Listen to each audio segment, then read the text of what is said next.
So hello guys, क्या हाल चाल आप सभी लोगों का। स्वागत है आप सभी का एक और वीडियो में। सोलो लेवलिंग सीजन 3 का एपिसोड नंबर 2 के बारे में आज हम डिस्कस करने वाले हैं। सीजन 3 का एपिसोड नंबर 1 ऑलरेडी मैं एक्सप्लेन कर चुका हूं, तो पहले उसे देख लेना। सीजन 3 में टोटल 13 एपिसोड होंगे, उनमें से 2 मैं एक्सप्लेन कर चुका हूँ, बाकी बच रहे 11 और उन्हें अभी मैं एक्सप्लेन करने वाला हूँ। इसलिए मेक श्योर आप अभी सब्सक्राइब कर दो। तो चलो अब वीडियो शुरू करते हैं। अभी तक हमें ये पता है कि जिन्बो को एक चाबी मिला है और वो चाबी उसे कर्टनल टेम्पल में जाने का परमिशन देता है, पर अभी भी उस चाबी पर टाइमर लगा हुआ था 417 घंटे का। उसके बाद ही जिन्बो टेम्पल में जा सकता है। आगे हमें टेम्पल के अंदर जो स्टैचू था उसका एक स्माइली फेस दिखाया जाता है और इसी के साथ एपिसोड नंबर 1 खत्म हुआ था। Now we can start the episode number 2। Episode की स्टार्टिंग में हम देखते हैं जिन्बो को इंटरनेट पे काफी हेट मिल रहा था जेजू आइलैंड पर लेट से जाने के लिए, और उन सब हेटर्स को जिन्हो अकेला रिप्लाई कर रहा था और वो काफी गुस्से में था क्योंकि सब लोग जिन्बो को ट्रोल कर रहे थे। तभी वहाँ पर जिन्बो आ जाता है और जिन्हो को एक बैग देता है और उस बैग में काफी मैजिक स्टोन्स थे। जिन्बो बोलता है तुमने बोला था अपना गिल्ड बनाने के लिए पैसा चाहिए, इसलिए एक गेट क्लियर करके मैं ये सब लेकर आया। जिन्हो बोलता है क्या बात है,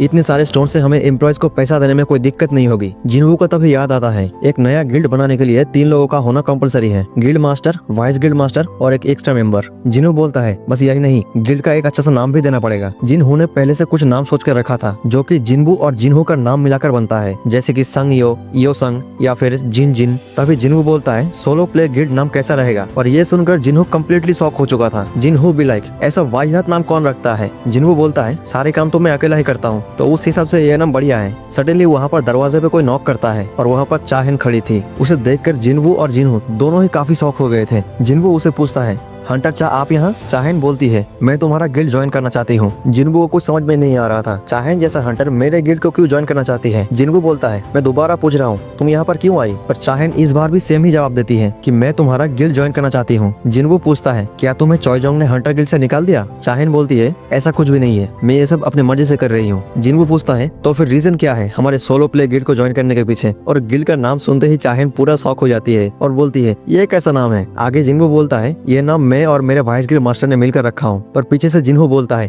मुझे इस पर मत घसीटो, मैं कभी भी इस नाम से राजी नहीं था। जिन्हो देखता है हंटर चा की हार्ट बीट काफी तेज हो रही थी और उसका एक्सप्रेशन भी। वो शांत रहने की कोशिश तो काफी कर रही है, पर मुझे समझ में आ रहा है कि वो कुछ छुपा रही है। जिन्हो फिर सोचता है कि आखिरकार वो हमारे गिल्ड को ज्वाइन करना क्यों ही चाहेगी। तभी जिन्हो चाहन को बोलता है हंटर गिल्ड के साथ तो तुम्हारा कॉन्ट्रैक्ट अभी भी खत्म नहीं हुआ, अगर तुम अभी उन्हें छोड़ दो तो तुम्हें पेनल्टी भरना पड़ेगा। पर चाहन बोलती है कोई बात नहीं, मेरे पास पैसा है, मैं पेनल्टी भर दूंगी। और ये सुनने के बाद ही जिन्हो सोच में पड़ जाता है कि यार हमारे गिल्ड को ज्वाइन करने के लिए वो पेनल्टी भरने को भी तैयार है। आगे जिन्हो बोलता है हमारे गिल्ड के पास उतना पैसा भी नहीं है कि आप जैसे एक एस रैंक हंटर को प्रॉपर्ली पेमेंट दे पाए। पर चाहन बोलती है कोई बात नहीं, मैं मैनेज कर लूंगी और मुझे ज्वाइनिंग बोनस का भी कोई जरूरत नहीं है। जिन्बो उसे फिर से बोलता है तुम हमारे गिल्ड को ज्वाइन करने के लिए इतने सारे सैक्रिफाइस क्यों कर रही हो, यहाँ पर तुम्हें कुछ नहीं मिलेगा। फिर चाहन पुरानी बातें सोचने लगती है कि जब वो पहली बार जिन्बो से मिला था तो उसके बॉडी से कोई बैड स्मेल नहीं आ रहा था। फिर वो जिन्बो के बारे में किसी से पूछती भी है, इंटरनेट पे सर्च भी करती है, और जिन्बो ने उसे जेजू आइलैंड पर बचाया भी था। बेसिकली वो पूरे टाइम जिन्बो के बारे में सोच रही थी। फिर चाहन सोचती है मैं कैसे बताऊं, मैं तो बस यही चाहती हूँ कि जिन्बो मेरे साथ आखिर तक रहे। ये सब बातें सोचते हुए चाहन काफी ज्यादा समय आती है और उसका पूरा चेहरा लाल हो जाता है। चाहन की ऐसी हालत देखकर जिन्बो सोचता है आखिर ये क्या प्लान कर रही है, कुछ बोल भी नहीं रही, ऊपर से इतना ब्लश भी कर रही है। जिन्बो उसे फिर पूछता है क्या तुम मेन रीजन बताओगी हमारे गिल्ड ज्वाइन करने के पीछे। तब चाहन बोलती है मैं बस एक कंफर्टेबल लाइफ चाहती हूँ, दैट्स इट। तभी जिन्बो के कान पर बोलता है शायद हंटर गिल्ड वाले चाहन को कुछ ज्यादा ही काम करवाता है, इसलिए वो हमारे गिल्ड को ज्वाइन करना चाहती है। जिन्बो सोचता है हाँ ऐसा हो सकता है, हंटर चा सिर्फ 22-23 साल की होगी और ऊपर से ऐसा हंटर भी है, तो काम कुछ ज्यादा ही करना पड़ता होगा, और अभी अभी तो जेजू आइलैंड से वो घायल होकर लौटी है। तभी जिन्बो बोलता है मैं राजी हूँ, पर उससे पहले तुम्हें एक टेस्ट देना होगा। चाहन बोलती है ऐसा कुछ तो नोटिस पर नहीं लिखा था। जिन्बो बोलता है ये रूल मैंने आज ही ऐड किया। चाहन पूछती है किस टाइप का टेस्ट। जिन्बो बोलता है तुम्हें एक मेरा शैडो समनिंग को हराना पड़ेगा। चाहन पूछती है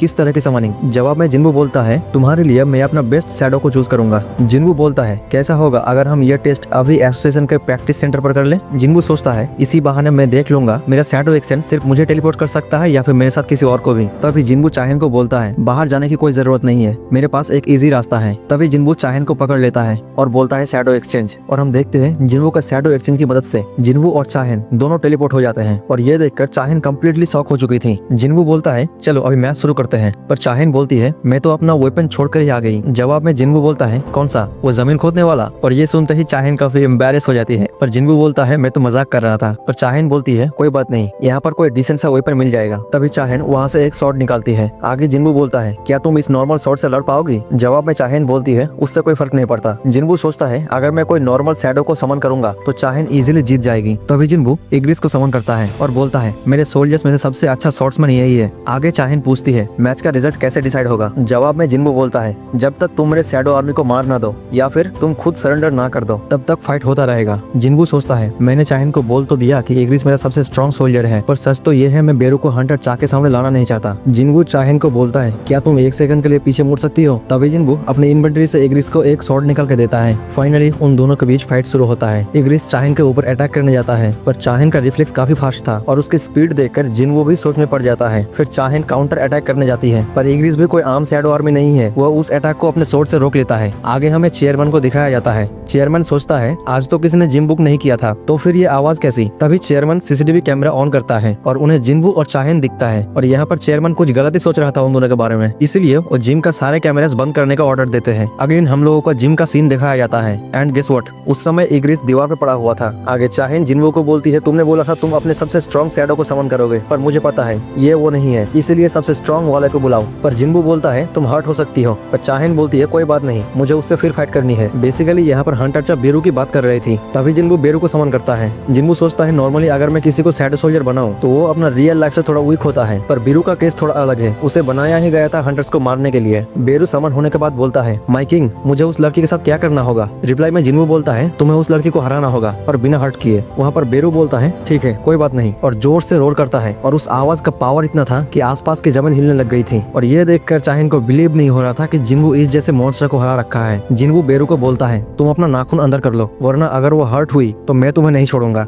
चाहेन कुछ समझ पाते उससे पहले ही बेरू उसके पीछे आ जाता है, जैसे कि लास्ट टाइम हंटर चा को मारते हुए किया था। पर चाहेन बोलती है, सेम ट्रिक से मैं नहीं फंसने वाली, और वो पीछे घूम के अपने शॉर्ट से बेरू को मारने जाता है। पर बेरू बस 2 उंगली से उसका शॉर्ट पकड़ लेता है। बेरू सोचता है, मेरे मालिक ने मुझे हराने को भी बोला और इसे हर्ट करने को भी मना किया, इसलिए मैं बस उसके अटैक को डॉज करता रहूंगा जब तक उसकी फाइटिंग स्पिरिट खत्म न हो जाए। आगे चाहेन बार बार बेरू को ऊपर अटैक कर रही थी, पर बेरू बस उन अटैक से बच रहा था। फिर बेरू अचानक चाहेन के सामने आकर जोर से रोर करता है और उस आवाज से ही चाहेन को पीछे धकेल देता है। ये देखने के बाद जिन्बू सोचता है, शायद मुझे विनर मिल गया, और चाहेन को बोलता है, क्या तुम अब सैटिस्फाइड हो? पर चाहेन गिव अप करने की नाम ही नहीं ले रहा था। वो बोलती है, मैं अभी भी लड़ सकती हूँ। तब बेरू के अंदर एक वार्निंग आता है, मतलब धीरे धीरे बेरू कंट्रोल से बाहर जा रहा था। आगे चाहेन बेरू के ऊपर ब्लेड ऑफ लाइट अटैक को यूज करती है एंड गेस व्हाट, वो कामयाबी हो जाती है। लिटरली चाहेन की शॉट बेरू के आर पार चला गया था। एंड अगेन बेरू के माइंड पर एक इंस्टिंक्चुअल वार्निंग आने लगता है, एक ऐसा कमांड जो उसके दिमाग में पहले से सेट है और जिसको सेट किया था क्वीन ने। और वो कमांड ऐसा था कि चाहे कुछ भी हो जाए उसे बस हंटर्स को मारना है। और सडनली हम देखते हैं बेरू जिन्बू की बात ना सुनकर अपने इंस्टिंक्ट की ऑर्डर फॉलो करने लगता है, और इसी के साथ बेरू अपना कंट्रोल खो देता है। बेरू हंटर चा को मारने जाता है, पर थैंकफुली वहाँ पर जिन्बू आकर बेरू का हाथ पकड़ लेता है और गुस्से से बोलता है, मैंने तुम्हें रुकने के लिए बोला था। और जिन्बू का यह गुस्सा देखकर बेरू जिन्बू से माफी मांगता है। आगे जिन्बू चाहेन को बोलता है, हमारे गिल्ड को ज्वाइन करने के लिए तुम्हें इतना दूर जाने की कोई जरूरत नहीं थी, ये तो बस एक टेस्ट था। आगे जिन्बू उसे पूछता है, तुमने इतना रिस्क क्यों लिया? इसका मतलब ये तो नहीं तुम मुझ पर इंटरेस्टेड हो? ये सुनकर चाहेन कुछ देर चुप रहती है और बोलती है, आई थिंक सो, और डायरेक्टली बोल देती है, हाँ मुझे तुम पर इंटरेस्ट है। और ये सीन यहीं पर कट ऑफ होता है और जिन्बू चाहेन अपने अपने घर चले जाते हैं। नेक्स्ट सीन में हमें डेविड ब्रैनर को दिखाया जाता है और वो जिन्बू को अपने गिल्ड में शामिल करना चाहता है। वहाँ पर हम माइकल और मिसेस सेलर को भी देखते हैं और वो दोनों वहाँ पर डेविड से माफी मांग रहे थे। पर डेविड बोलता है, मैं यहाँ पर तुम दोनों को माफी मांगने के लिए नहीं बुलाया, वहाँ पर एग्जैक्टली क्या हुआ ये बताओ। माइकल बोलता है, जिन्बू कोई आम इंसान नहीं है, मिसेस सेलर के according he is one of the Kings. जो सुनने के बाद डेविड कम्प्लीटली शॉक हो गया था। और डेविड बोलता है, क्या इसका मतलब जिन्बू एक नेशनल लेवल का हंटर है? सेलर बोलती है, हाँ मुझे ऐसा लगता तो है, रुको मैं एक्सप्लेन करती हूँ। सेलर बोलती है, जो एवोकन हंटर्स है वो लोग अपने पावर्स को किसी और जगह से खींचते हैं जिसको बोला जाता है the other side. And Hunter और वो जो अदर साइड है उन दोनों के बीच एक कनेक्शन होता है और उस कनेक्शन को सेलर फील कर सकती है। कभी कभी वो अदर साइड की पावर इतना होता है कि उसे देखकर लगता है वो एक ब्रिलियंट लाइट से कवर है और उसी चीज को सेलर किंग बुलाती है। पर जिन्बू के केस में सेलर ने ऐसा कोई कनेक्शन फील ही नहीं किया, वहाँ पर बस डार्कनेस था और वो डार्कनेस उल्टा सेलर को ही देख रहा था। इसका मतलब जिन्बू खुद एक डार्कनेस है। ये सुनकर डेविड बोलता है, क्या तुम्हारा मतलब जिन्बू एक एविल है? सेलर बोलती है, मुझे नहीं पता जिन्बू अच्छा है कि बुरा है, मैं बस ये बोलने की कोशिश कर रहा था उसका पावर आता कहाँ से है। आगे सेलर बोलती है, जिन्बू किसी और जगह से पावर खींचता नहीं है, जिन्बू बस अपना खुद का स्ट्रेंथ यूज करता है। ये सुनकर माइकल बोलता है, इसका तो एक ही मतलब हुआ, उसका पावर का कोई लिमिट नहीं है। आगे डेविड मिसेस सेलर को थैंक्स बोलता है और डेविड को अपने साथ बुलाता है। डेविड माइकल को बोलता है, क्या तुम्हें पता है जब पहली बार इस टाइम गेट देखा गया था? माइकल बोलता है, हाँ, उसे कैसे बोल सकता हूँ। और वहाँ पर हमें पता चलता है वो गेट कितना डेंजरस था। उस गेट के अंदर फाइट करने के लिए अमेरिकन वालों ने पूरे दुनिया की सबसे सबसे बेस्ट हंटर्स को बुलाया था, पर वो एस रैंक गेट इतना भयंकर था कि वहाँ से बस 5 ही हंटर जिंदा लौट पाए थे। मतलब तुम इमेजिन करो, पूरे दुनिया की सबसे बेस्ट हंटर्स वहाँ पे जा रहा है एंड वहाँ से बस 5 हंटर्स जिंदा लौट के आते हैं। मतलब समझ रहे हो ना, उस गेट का बॉस कितना पावरफुल था। और वो जो 5 हंटर्स जिंदा लौट के आए थे, आगे चलकर उन्हें नेशनल लेवल का टाइटल मिलता है। तभी हमें पता चलता है उस एस रैंक गेट की बॉस के बारे में, और उसका नाम था कमिस, जो कि अकेला ही दुनिया के सबसे बेस्ट हंटर्स को मार दिया था। तब तक वो दोनों फ्लोर B24 में पहुंच चुका था और हम वहाँ पर एक बड़ा सा स्टोन को देखते हैं जो कि कमिस की डेड बॉडी से मिला था। और इस बात को 8 साल ऑलरेडी हो चुका है। आगे हमें कमिस का बॉडी दिखाया जाता है and bro it was massive. Like उस मॉन्स्टर के आगे डेविड और माइकल बच्चे लग रहे थे। और ये सीन यहीं पर कट ऑफ होता है। आगे हमें जिन्बू को दिखाया जाता है। जिन्बू वहाँ पर सोचता है, मैं थोड़ा सा लंबा हूँ, बॉडी का शेप भी ठीक ठाक है, पर क्या सच में मैं इतना हैंडसम हूँ? जिन्बू का ये सब सोचने का रीजन हम सबको पता है, क्योंकि अभी अभी हंटर चा ने उसे बोला कि वो उसे लाइक करती है। आगे जिन्बू जिन्हा से पूछता है, मैं तुम्हें दिखने में कैसा लगता हूँ? और जिन्हा उससे ज्यादा भाव नहीं देती और बोलती है, तुम एक लड़की की तरह ही दिखते हो और कैसा दिखोगे? ये सुनने के बाद जिन्बू जिन्हा के पास जाता है और वहाँ पर हम उन दोनों के बीच थोड़ा सा मस्ती भी देखते हैं। आगे जिन्बू बोलता है,